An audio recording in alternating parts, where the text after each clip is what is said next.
மாணவரை பிரம்பால் தாக்கியதாக குற்றம் சாட்டப்பட்ட 2 ஆசிரியர்களுக்கு ஆதரவு தெரிவித்து இன்று ஒரு பள்ளியின் வளாகத்தில் சுமார் 300 பேர் திரண்டனர்.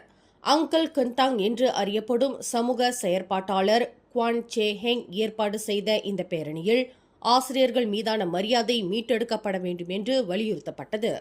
ஆசிரியர்களை குற்றவாளிகளைப் போல் நடத்தாதீர்கள், உங்களுக்கு கற்பித்தவர்களை மதியுங்கள் போன்ற வாசகங்கள் கொண்ட பதாதைகளை ஏந்தியவாறு அவர்கள் ஆசிரியர் சமூகத்திற்கு ஆதரவு தெரிவித்தனர்.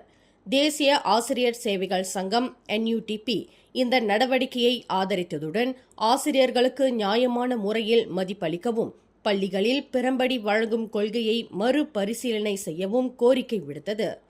ஆசிரியர்கள் பயமின்றி தங்கள் கடமைகளை செய்ய அனுமதிக்கும் வகையில் அவர்களின் பங்கு மற்றும் அதிகாரத்தின் வரம்புகளை சமூகம் புரிந்து கொள்ள வேண்டும் என்று NUTP பொதுச் செயலாளர் ஃபட்லி அஹ்மத் வலியுறுத்தினார். மேலும் செய்திகளை தெரிந்து கொள்ள கீழே இருக்கும் பெல் பட்டனை அழுத்துங்கள். உங்கள் மகிழ்ச்சியை வெளிப்படுத்த லைக் மற்றும் ஷேர் செய்யுங்கள். தொடர்ந்து திசைகளோடு இணைந்திருக்க சப்ஸ்கிரைப் செய்யுங்கள்.